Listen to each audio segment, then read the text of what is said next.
week's episode of Three True Values. I'm your host, James Fletcher, and we are well underway into the college basketball season. We've got a week of games under our belt.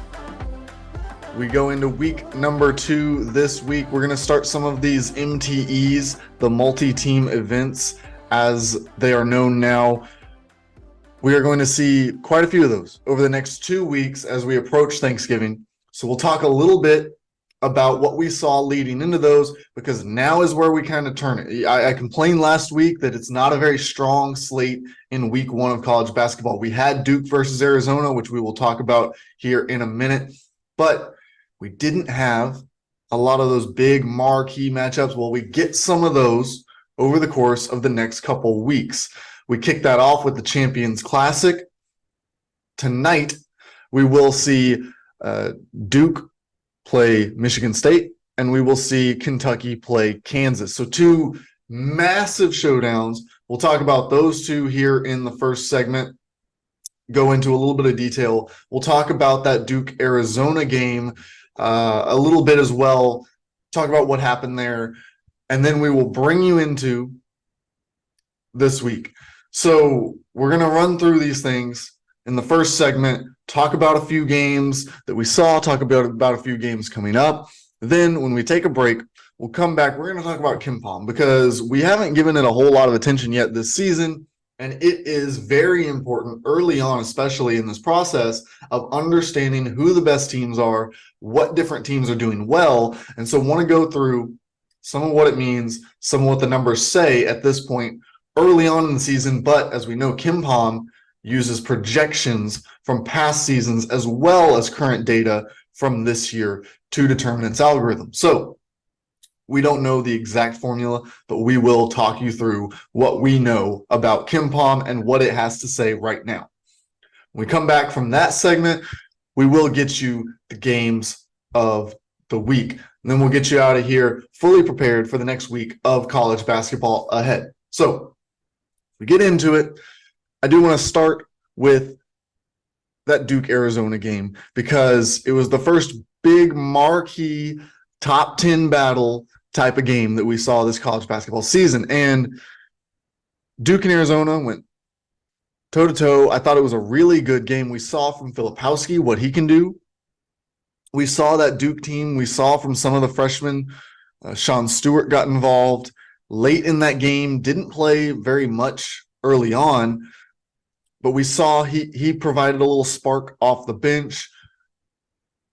But I thought that what we saw was this Arizona team, and this is what we've talked about across college basketball for the past couple of years, and it has become more and more true every season.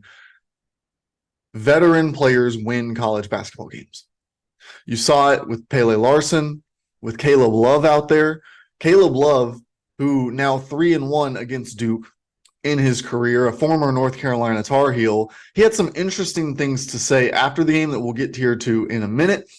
But I thought the combination of those two, you bring in Keyshawn Johnson, I thought that they were a very balanced team. And while they haven't had a lot of experience playing together, they looked like a group that understood how the pieces of a basketball team fit within each other and how to work together as a team. So as the game went on, they wore down that Duke group, and they were able to hold on at the end from a charge by the Blue Devils. Now, that's in Cameron Indoor. And how much did that play a role? Would that have been a bigger margin of victory for Arizona on the road? In a neutral site, how would that have changed things? Because we've seen a lot of these games be played at neutral sites, like the Champions Classic coming up tonight. So there's a lot that we could debate, that we could go back and forth on, that we could talk about in terms of what did we learn big picture-wise about these 2 teams. But I think it's so early on in the process. We see this all the time. One of the top teams in the country, they drop a game to a really good basketball team. What do they do the next time they play one of the top teams in the country? Usually they come out and give you a much better showing because it's that bounce back mentality. Now you know you got to go get one. So you're going to come out even harder out of the gates for that next game. For Duke, that opportunity comes against Michigan State, who we've seen be vulnerable. They already lost a game to James Madison earlier this season. Now, James Madison cracks the top 25 in one of the most interesting decisions by the AP poll voters this week. Because if you look at it, really, they knocked off Michigan State. They took care of business there. That was a great upset win. We talked about it here on the show last week. But then last week, over this past week, I should say, they were underdogs against Kent State. Now, they made a comeback win. They went to overtime, and they knocked off Kent State as well. But we're talking about a team that just beat Michigan State, being an underdog against Kent State, then needing overtime to get that done. Now they're in the top 25. I don't really see how that translates when we have other borderline top 25 teams who have shown us a lot more in bigger games. I'm looking specifically at Memphis. Memphis runs out Missouri in the second half in Columbia. A team that was already on that cusp, probably a top 30, top 35 team, and then showed you that they're even better than you thought. But I get rewarding James Madison for the Michigan State win. But that Michigan State win did not translate to anyone believing that this team was better over the course of the season than they already thought they were, until they kept stacking up wins. So I just, it's an interesting decision. You want to reward teams that win big games. But now, what do you do if James Madison keeps winning through the non-conference? What do you do then if with their weaker schedule they keep winning games, but these other teams behind them, you look at a team like Memphis, what if they keep picking up these wins? They have Ole Miss on the schedule. They have opportunities to play even more a Power 5 schools. They've got quite a few of these, I believe Texas A&M as well. They've got big opportunity after big opportunity. If they keep winning those and James Madison keeps winning against lesser competition, which team do they then flip the two? Do they say, okay, James Madison, that was cool, that was fun, we loved it while it lasted, this team's better than you, and they just kick them out of the top 25? Because then you're going to have to answer the questions of, oh, well, they kept winning. Why did you drop them down? They keep winning. You always say winning is most important. Why are they now out of the top 25 when they keep winning? I think it just is, there's no right or wrong answer to what they did. I just found it interesting because you don't see them use that logic too often over the course of the AP Top 25 and its history. So anyways, as we keep going through this, that wasn't the biggest talking point, I don't think. We talked about that Duke-Arizona game. I think it's important. I think this Duke-Michigan State game, really important in the Champions Classic. But before we get to that, I want to talk about a couple more games that happened over this past week, including one that happened last night. Michigan blows out St. John's. And St. John's, they clearly still have to get things clicking as a group. They've still got to put this team together, figure out who has what role. They got to get all that together. And they're a borderline NCAA tournament team to start with. This is not a top 25 team yet. Rick Pitino, he's going to build that roster. He's going to do his best with it. But I think, like I said, borderline NCAA tournament type of team. Michigan, though, I had been skeptical of in the preseason. I wasn't really sure what to think of them. They didn't bring in any of the big names. They tried to bring in Caleb Love. It didn't work out. Then they go out. They have Namari Burnett. That's a good depth addition. Trey Jackson, a good depth addition. And I kind of looked at their roster and I said, look, I don't know if they added enough to take them from where they were last year to where they want to be. But we've seen a big jump from Doug McDaniel. We've seen Namari Burnett play really well to this point. We've seen contribution from across the roster, top to bottom, guys filling in their role. and playing really good basketball to start the season. So they're a team that I think is better than I thought for sure. And I think that their ceiling is to be determined. I think we got to keep watching Michigan, see what they do against better competition, see what they do consistently against good competition as well. Because it's one thing to get up for a game in Madison Square Garden. Now, can you then beat another top 25 team and another top 25 team? Can you go on that stretch where you need to consistently put in results? Because that's what determines how good you can be in March. Because you're going to have to go through that stretch of playing 2, 3, 4 top 25 teams over the course of a week and a half. So Michigan, we got our eyes on you. We want to see what you can do throughout the rest of the season because you've piqued our interest. You're playing really well right now. Can you keep it going? That's something that we'll have to watch. Talked about Memphis and Missouri a little bit. I thought a really impressive result for Memphis. That's a Missouri team that you guys know I am very high on. I like what Dennis Gates has built. I think that he's got that combination of transfers that have come in. I think they're going to be really good throughout the year. Now, are they a finished product right now? No, they are not by any means. Connor Vanover, missed that game with the NCAA suspension. So they did not have a lot of size. And Memphis used that to their advantage. They used Jordan Brown. They used Malcolm Dandridge. They used Nick Jourdain. They went out there and they said, you don't have size? Well, not only are we going to use our bigs, but we're going to get our wings, Jaquan Walton, David Jones. We're going to get them downhill towards your smaller defenders. They got Javon Quinterly involved as well. He was one of the best players on the floor. His ability to get into that lane, onto that baseline, and then make decisions whether to go up, whether to pass out was instrumental for the Tigers as they pulled off the upset is a strong term because I think these two teams were pretty evenly matched, but it was on the road. So then based on the odds, I guess they technically were an underdog. Now, those were the key games that from last week that I thought there was something to take away from. Like there's a lot of these games and we could talk about them all day long. We could have a 4-hour podcast where we just go through every game that was played. But I thought those were the ones where I took something and I said, okay, that either reinforced something that I thought or it made me think twice about what I thought. It made me really consider, is Arizona in that next group of teams? I had them in this little like they're really good, but I don't know if they can be elite.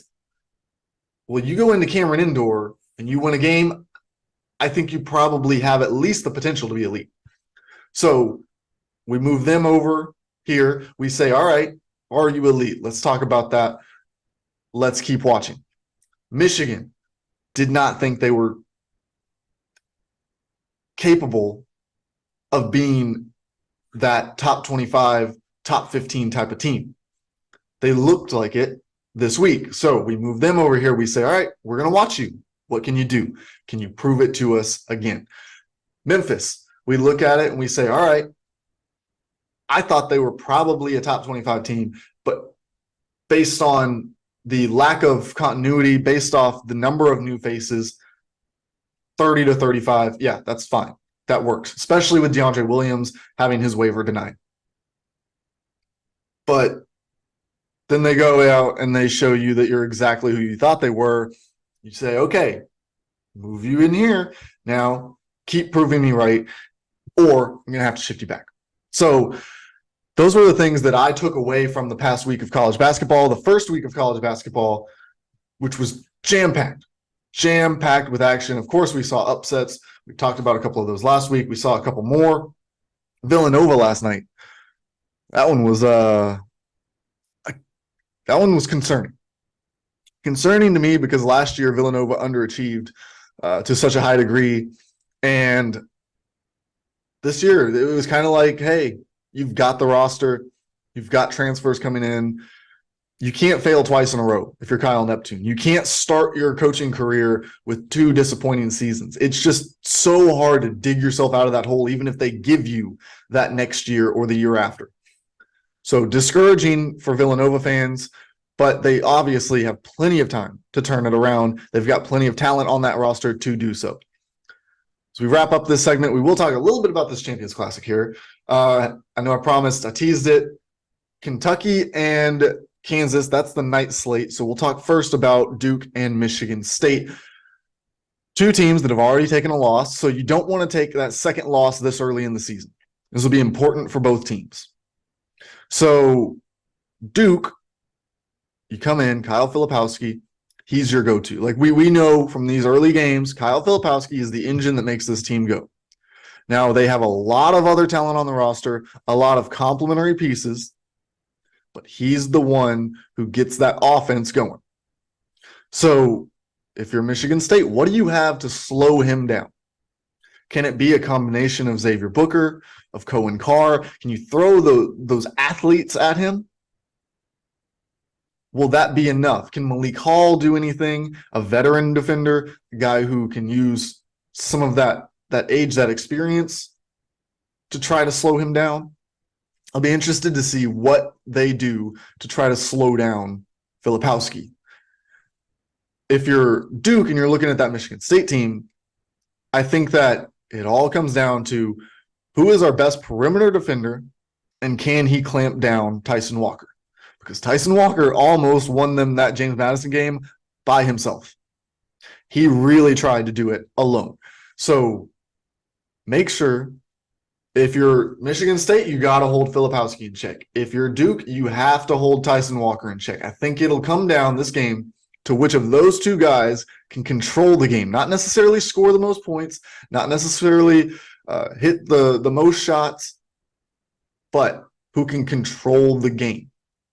Because that will determine who has the advantage on offense.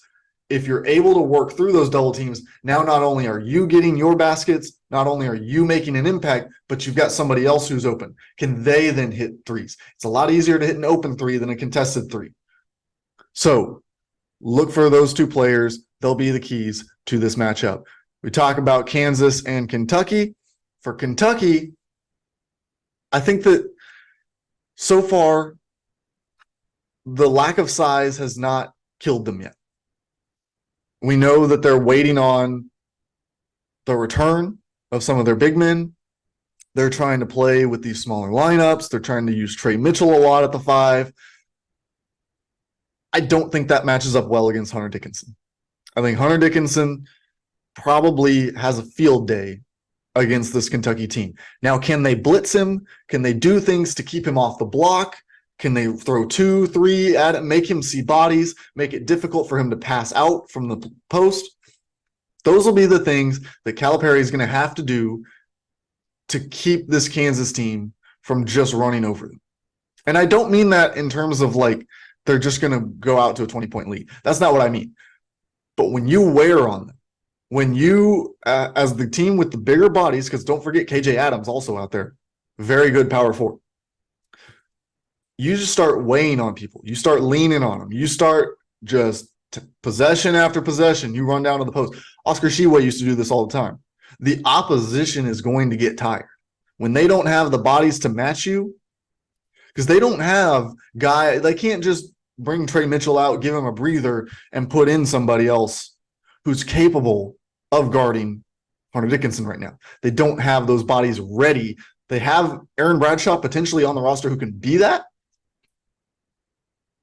Zvonimir Ivicic could be, he could grow into more of that role. I don't know if he's ever going to match up perfectly with Dickinson because of his frame, but you talk about being able to throw different looks at him. They can't do that yet because they don't have their center rotation at full capacity.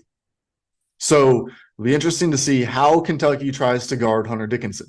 If you're Kansas, I think it's a little bit more interesting who you want to make the focal point, because we haven't seen enough of this. Is a brand new, fresh Kentucky team. Do you want to try to slow down or stop Antonio Reeves? Do you just blitz at him? Do you make sure we take him out of the game? Or do you say, look, we've seen this Robert Dillingham kid. We know that he will take shot after shot. It doesn't matter if they're good, bad, in between. He wants to get up his shot. He is a playmaker, shot creator. Like, that's what he's going to do.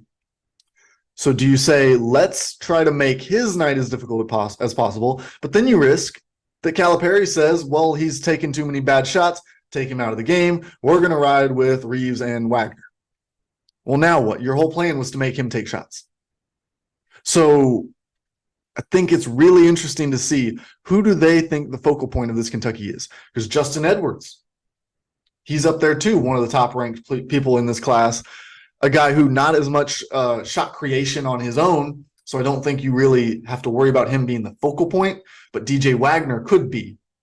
DJ Wagner, Antonio Reeves, Robert Dillingham. Which one of those three is going to be the guy who gives Kentucky that burst on the offensive end? That's what you'll have to watch out for tonight in those Champions Classic games. When we come back on the other side, we will talk about KenPom. We'll run you through what these columns mean, how you can read it, how important it is. What does it mean when we get throughout the season?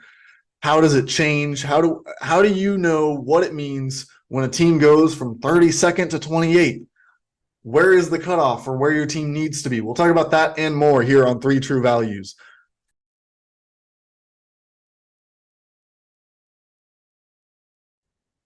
We'll get back into 3 True Values here with James Fletcher. I am going to walk you through the KenPom rankings. We're going to talk about what they mean, how to read them, and what they say right now. What they say right now is that Purdue is the number 1 team in the country. Houston is ranked 2nd, Kansas 3rd, and UConn 4th. So look at your Final 4 teams: Purdue, Houston, Kansas, and UConn. So what does that mean? Well, it means those 4 teams, you go look, there's no surprise. Go look at last year's KenPom rankings. They love those 4 teams. Go look at the year before. They like those 4 teams. Look at the year before. They liked most of those 4 teams. You look at the team of those 4 who they like the least, those rankings, over the past few years is UConn. Well, they won last year's national championship and then brought back a bunch of players. So it makes sense that they remain near the top of the rankings for the season. KenPom uses predictive algorithms as well as data from throughout the season. So now we have 2 or 3 for most teams. Gonzaga still only 1 game on the board there, it looks like. But most of the top teams have played at least 2, if not 3 games to this point in the season. And so what it's doing is it's combining what we've seen from the team this year with what we expect to see from the team historically over the past couple of seasons. Now, that'll tell you which teams should be the best, who should be favored in different games, a lot of different things. But then you've got these columns on the side of the page. You've got your general rankings where it tells you the top teams based on the full algorithm. But you can also look at which team has the best offensive tempo. You want to look at the best tempo in the league. That right now is Arizona. Now, Arizona, they're running fast, they're getting out, they're getting transition buckets. But you want to see how tempo translates to having the top team in the country? Well, you can then look, because it will also give you their rank in the adjusted tempo, as well as where they rank in the country overall. And if you look, most of the next 5 teams are outside the top 100, outside the top 150 in the country so far this season. So running fast does not translate to winning basketball necessarily. But if you can run fast and play winning basketball, that's a big advantage. So you look at the fastest, the slowest teams in the country. You can look at the best offensive team so far. That would be Purdue to this point in the season. Gonzaga number 2, Alabama 3. Alabama usually up near the top of this because of the way that they treat the basketball court. Because as we know, Nate Oates believes in this system in which the 3 valuable shots that you can get are a layup or dunk, a free throw, and a 3-pointer. Anything in the mid-range, because of the distance from the basket, the percentage you're going to shoot is not more valuable than shooting a 3-pointer from the corner. And so if you can create layups, free throws, and three-point shots, you have no reason to shoot in the mid-range. That's not to say you shouldn't shoot in the mid-range if it's the best shot available.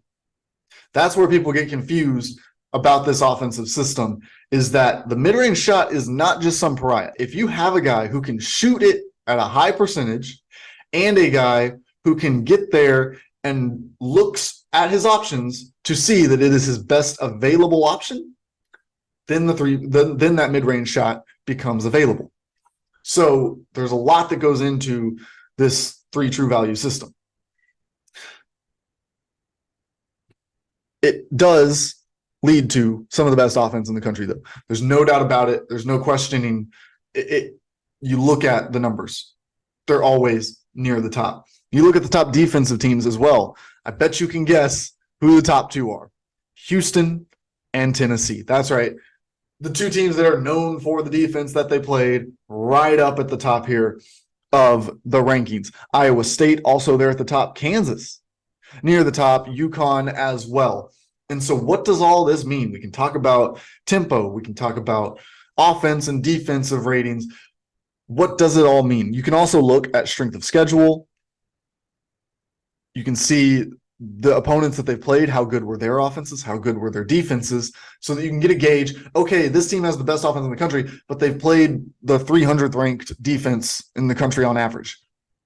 So yeah, they're getting easy buckets because the other teams can't play defense. But over the course of the season, you'll be able to see who's the top offense, who's the top defense, and that can help dictate to you what different matchups are going to look like. You got two high-powered offenses, and one of them plays really good defense and one doesn't. Well, that team that plays good defense is going to have a big advantage. You get an interesting matchup when you see a really good defense and a really good offense. Both of them struggle on the opposite end. That's going to be a clash of styles. We're going to see probably that defensive team, they're going to want to slow it down probably. They're going to want to play slower so they can set the defense on the other end. That offensive team, usually they're going to want to run faster than the average. They're going to want to get up the floor and at least into the offense, if not push in transition and get quick baskets.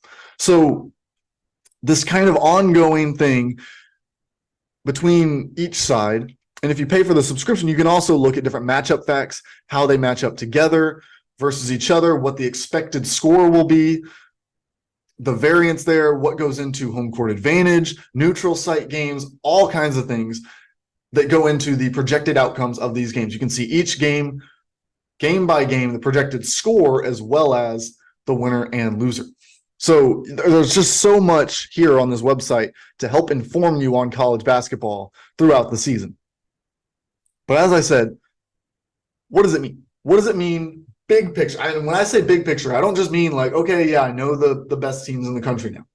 Well, generally speaking, if you're in the top 30 to 35 teams at KenPom, historically, you're probably making the NCAA tournament. Because as we know, we've got the at-large bids. We've got at-large bids that we can talk about, we can assign, but we're going to have probably somewhere between the best 30 and 40. Depends on the year, depends on how many upsets, how many mid-majors are in that conversation of the top 40 teams. But it's going to fall between 30 and 35. 30 and 40, excuse me. If you're not in the top 40 at KenPom, your chances of making the NCAA tournament, you better have like a really good eye test or like a superstar in college basketball who like the committee wants. They say, we got to get this guy, like he's a show. We got to get him in the tournament.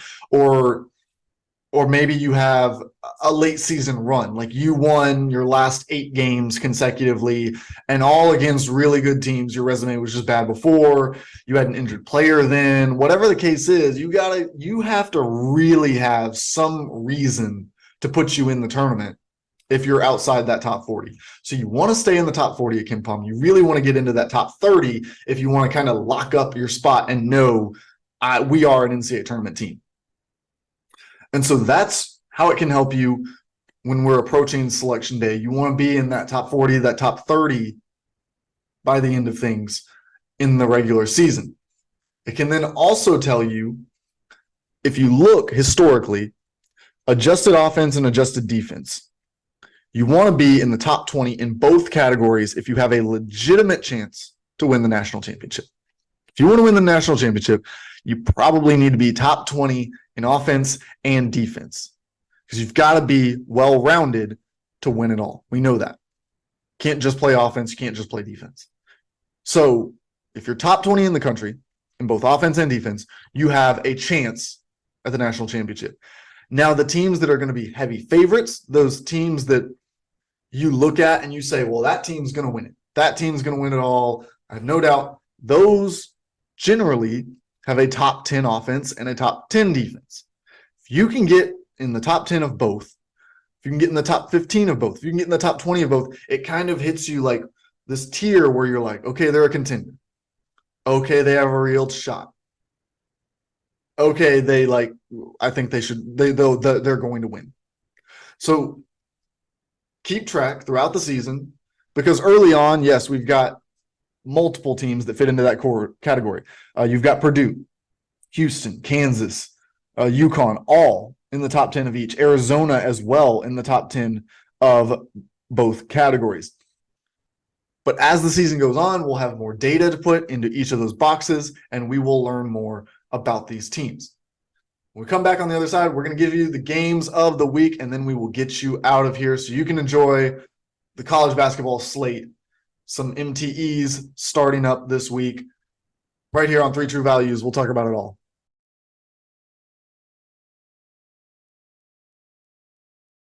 Welcome into our final segment of the day. That's right. It is time for the games of the week. We start tonight on Tuesday night. We got the Champions Classic, so we're going to go ahead and go just the Champions Classic. Like, watch both games. What else? It's Tuesday night. Turn on ESPN. You get game 1, Duke and Michigan State. Then at halftime, you're going to get the CFP rankings reveal for the college football playoff. Then get game 2, the nightcap, you get Kansas and Kentucky. So nothing wrong with that. No reason to turn your TV anywhere else once those games get started tonight.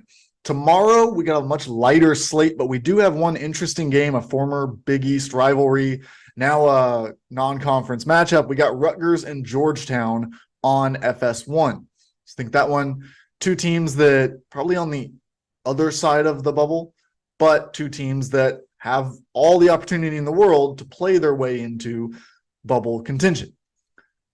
We go to Thursday, and we had a couple of options here. I went with Wake Forest and Utah because these are two teams that I don't think we're going to just throughout the season multiple times be watching Wake Forest or Utah play basketball. But they're two good teams. They're two teams that have every opportunity to be on the bubble, to be in the NCAA tournament. And so let's go ahead and let's watch them, see what they've got, see what they look like early in the season. Then on Friday, we've got Florida and Florida State, the rivalry showdown on SEC Network. Always an interesting game. There's always, it feels like that game, it doesn't matter if Florida State is terrible or if Florida is terrible. Both of them are awesome. Both of them are terrible. It doesn't matter what that game is going to be really good. Feels like every year it plays out that way. Then on Saturday, again, college football season still going on. There's not a lot of games. There will be a few MTE events throughout this weekend as well that we don't have the matchups set yet. So there might be a game that comes up that's a bigger deal. So you'll have to keep an eye on those. But these are the games that we know are happening. I know we've got the Myrtle Beach MTE event, the Charleston MTE event, both happening throughout this weekend as well. But FAU and Bryant on Saturday. On Sunday, we've got a really big, I'm excited for this one. UConn, defending champions, against Indiana. Indiana, one of the teams that I think is underrated this year in college basketball. I think they've got a lot of pieces that fit pretty well together. Makes you think, what if some of those guys that come back from last year's roster, but still, it's a really good Indiana roster. I think they're starting to mesh. I think they're going to be really good. And the first big challenge for UConn this season. Then on Monday, this will be the last game before we come talk to you again on Tuesday. Purdue against Gonzaga. It doesn't get bigger than that. Gonzaga, one of the biggest brands in basketball, they go up against Purdue, who has the reigning National Player of the Year, and we just said is number one at KenPom right now, a week into the season. So plenty of college basketball for you to watch all week long. Like I said, those MTE events are going to be going on as well. They will go into next Monday. And throughout the course of the next week, we will talk to you next week. I believe that the podcast is still going to come out Tuesday. That is to be determined. I will be traveling, so I will keep that updated. Potentially a Wednesday episode next week if I'm unable to record on Tuesday. But we'll get you all the latest news and notes regardless across the college basketball world right here on 3 True Values. Thanks for listening. Again, I'm James Fletcher, and we will see you next week.